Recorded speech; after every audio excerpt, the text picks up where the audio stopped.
And need for them to get out of Egypt. There was need for them to leave their dark stage. There was need to leave that hour for an acceptable service. Where? In the wilderness. Tell Pharaoh to let my people go, that they may serve me. To as many of you managing to serve God, you serve him, you remember your problem. You serve him, you remember your predicament.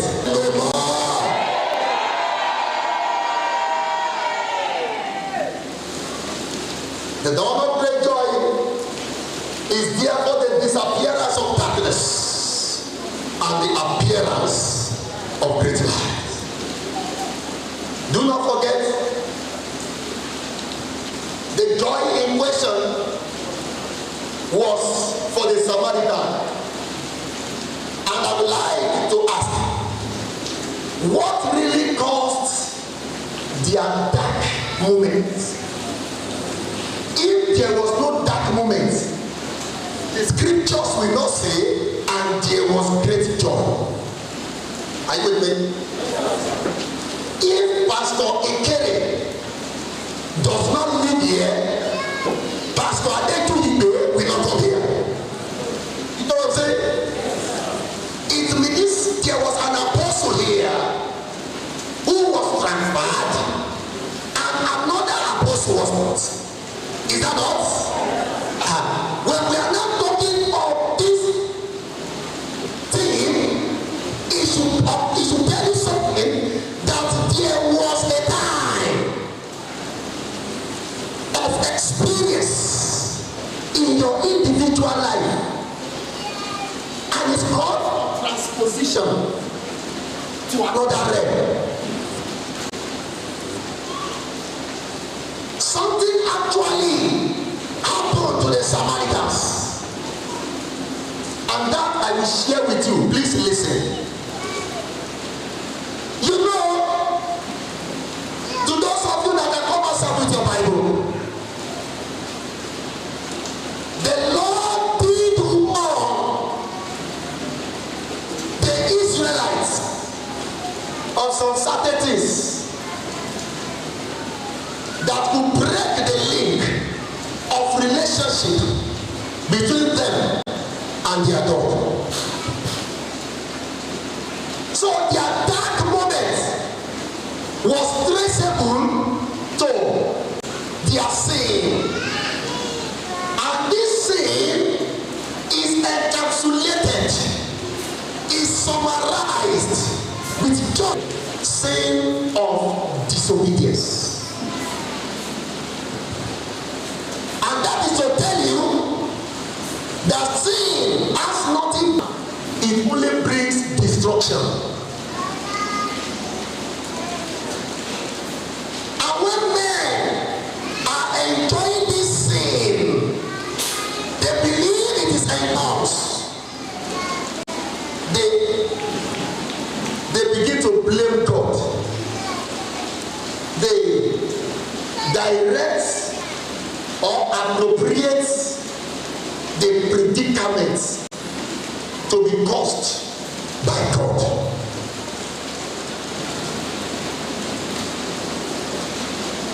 That was exactly what happened to Israel.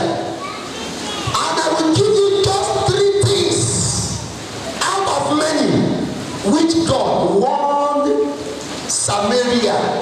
In fact, Israel as a whole, God warned them. There are more than 3, but I want to give you 3. Media men, I will need your assistance in the Bible references. Number 1, God warned them against intermarriage with the heathen nation. Deuteronomy 7:3-4. Deuteronomy chapter 7, verses 3-4. God warned them, do not have an alliance with these people. Verse 3, neither shall thou make marriages with them. Thy daughter thou shalt not give unto his son. nor his daughter. Take it back to me. Nor his daughter shalt thou take unto thy son. That is no intermarriage between the heathen and the Jews. Verse 4. For they will turn away thy son from following me, that they may serve other gods. So will the anger of the Lord be kindled against you and destroy thee suddenly. Suddenly. Suddenly. The destruction comes out suddenly. And you are forewarned on what to do and what not to do. And failure to do it. Here is the judgment. He warned them.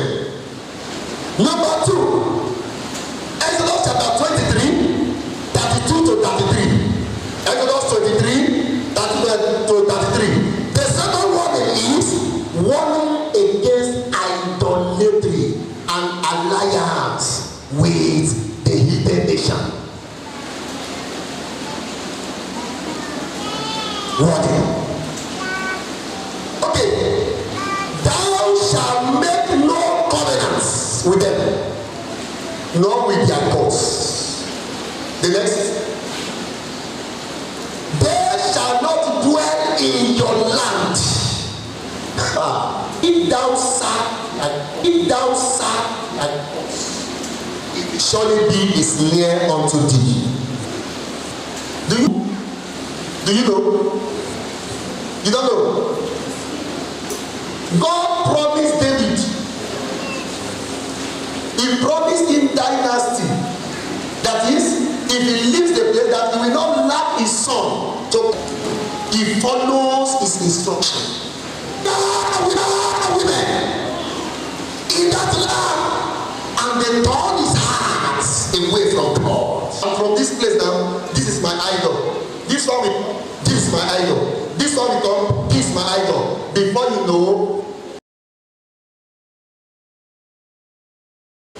Solomon started worshiping different idols. And covenant of God. So his father went into two. Samaria, that is the capital, the head of the northern kingdom. Judah is the capital. And you know what happened? Under Judah, we only have 2 tribes. And that is the tribe of Judah and the tribe of Israel. Under Samaria, we have 10. God did not give Rehoboam, the son of Solomon, he did not give him the 10. He gave him just 2. Why the 10 goes to who? To who? Jeroboam. Who is Jeroboam? Jeroboam is the son of the servant of Solomon. I don't know if you get what I'm saying. The gift of a son was not just transferred to the servant people because of the pleasures of life. They have and they come before God and cry and cry and cry. God, why? Trace yours. But everything asks God for grace. Paul says, God forbid. The operational where sin is prevailing.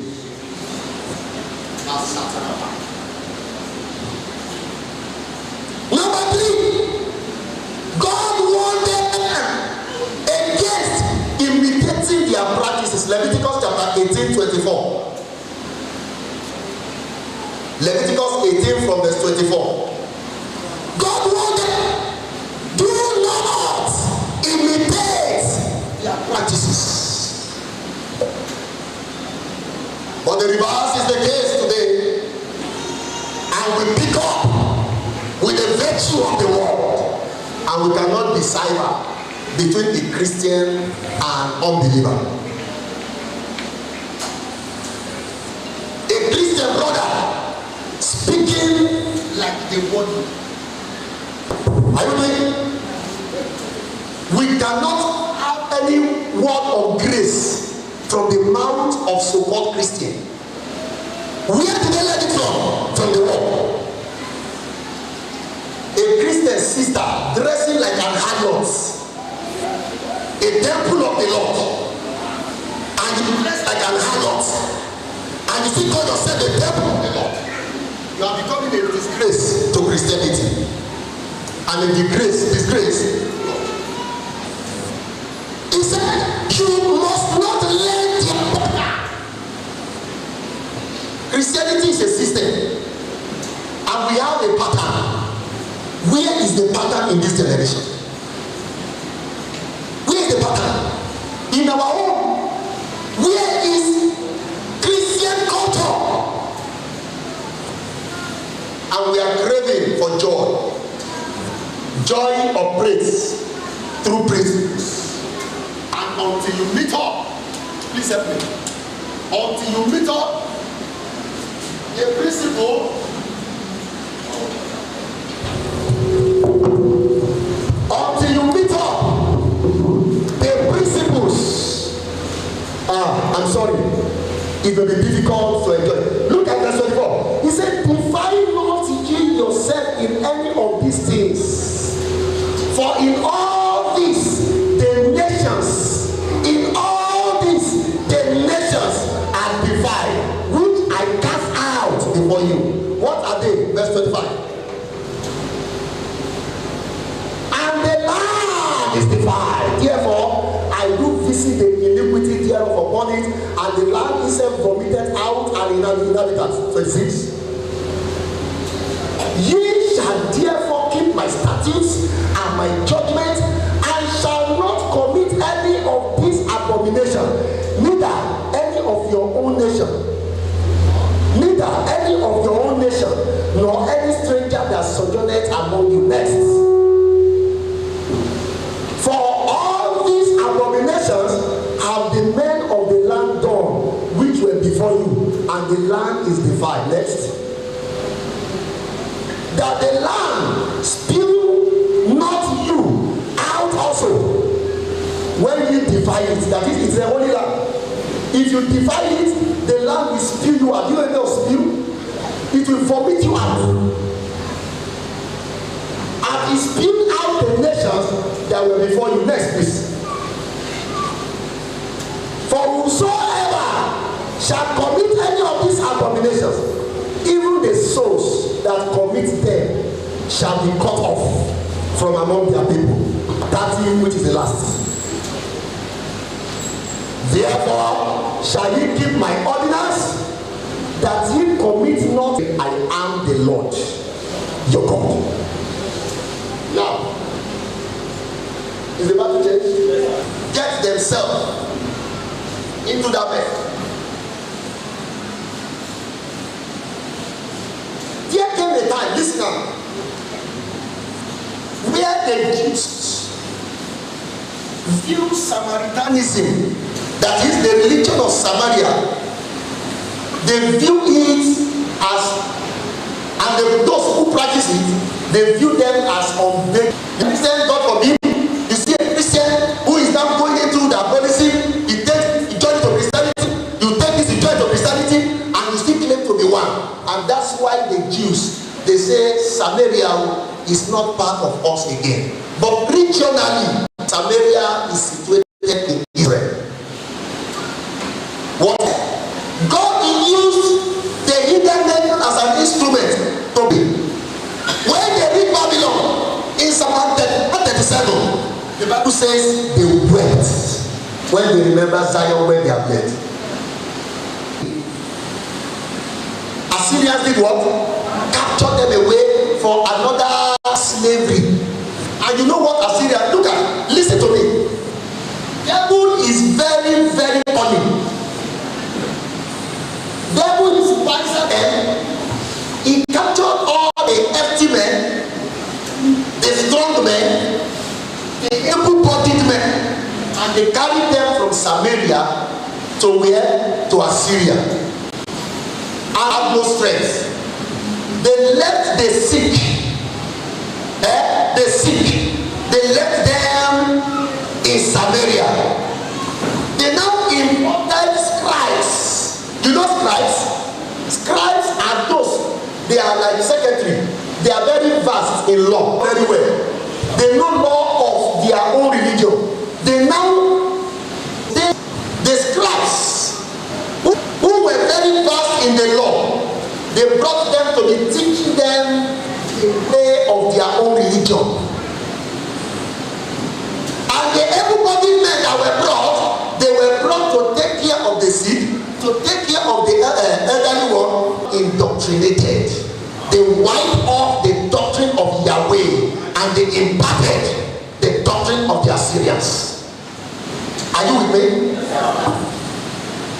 When other Jews now returned of those that they left behind, and they say, no, these people are not.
In Matthew chapter, when Jesus Christ asked the Samaritan woman, give me water to drink. The woman said, don't you know that there is no concord, there is no agreement, there is no relationship between the Samaritan and the Jews? Was that not what she said? But regionally, is situated in Israel. Oh my God. Let's go to John chapter 4 verse 4. You will now see what the Bible says about Jesus. There was division between them. And what the Bible said there, he said, Jesus must need go through Samaria. Maybe are you there? John 4:4. And Jesus must need go through where? Samaria. The question is, what was Jesus going there to do? You see, and he must need go through Samaria. That is, that relationship that had been broken. You know, all I've been telling you is the era of the Old Testament. And we are now in a better.